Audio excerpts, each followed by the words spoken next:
ઉનામાં સ્થાનિક સ્વરાજ્યની ચૂંટણીનો માહોલ છે તે અત્યારે ગરમાયો છે, કારણ કે આજે ફોર્મ ખેંચવાનો છેલ્લો દિવસ છે અને આજના 5 વાગ્યા સુધીમાં ફોર્મ ખેંચાય છે તો કોની વચ્ચે જંગ થવાનો છે ચિત્ર સ્પષ્ટ થવાનું છે। પરંતુ મહત્ત્વની વાત સામે આવી છે કે ઉના નગરપાલિકામાં આમ આદમી પાર્ટીના જે ઉમેદવારો હતા, જેમાંથી 12 જેટલા ઉમેદવારોના ફોર્મ છે તે ટેકનિકલ કારણોસર રદ કરવામાં આવ્યા હતા, ત્યારે 24 ઉમેદવારો બચ્યા હતા અને આજે ફોર્મ ખેંચવાનો છેલ્લો દિવસ છે ત્યારે આ ઉમેદવારોને અજ્ઞાત સ્થળે ખસેડવામાં આવ્યા છે। જે રીતે સૂત્રો તરફથી માહિતી પ્રાપ્ત થઈ રહી છે કે આ ઉમેદવારો છે તે 5 વાગ્યા સુધી ઉનામાં ન પહોંચે તે માટે આમ આદમી પાર્ટી દ્વારા તેઓને અજ્ઞાત સ્થળે લઈ જવામાં આવ્યા છે અને ઉનામાં એન્ટ્રી ન કરવાની સૂચના આપવામાં આવી છે।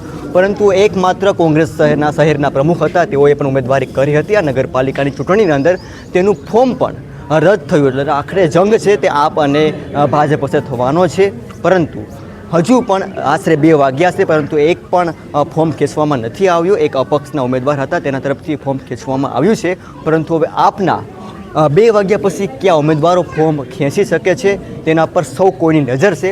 પરંતુ મહત્ત્વની વાત છે કે તાલુકા પંચાયત હોય કે જિલ્લા પંચાયતની બેઠકો છે આ ઉનાની અંદર, તેમાંથી એક પણ ફોર્મ હજુ પણ ખેંચવામાં નથી આવ્યું કોંગ્રેસ તરફથી અને આપ તરફથી અને ભાજપ તરફથી પણ। હવે જોવાનું એ બાકી રહ્યું કે આમ આદમી પાર્ટીએ કેવો માસ્ટર સ્ટ્રોક માર્યો છે જેનાથી ઉનાનું રાજકારણ ગરમાયું છે। જો એક પણ ફોર્મ નહીં ખેંચાય આપમાંથી તો 24 ઉમેદવારો છે તે સીધા ભાજપ સાથે ટક્કર થવાની છે।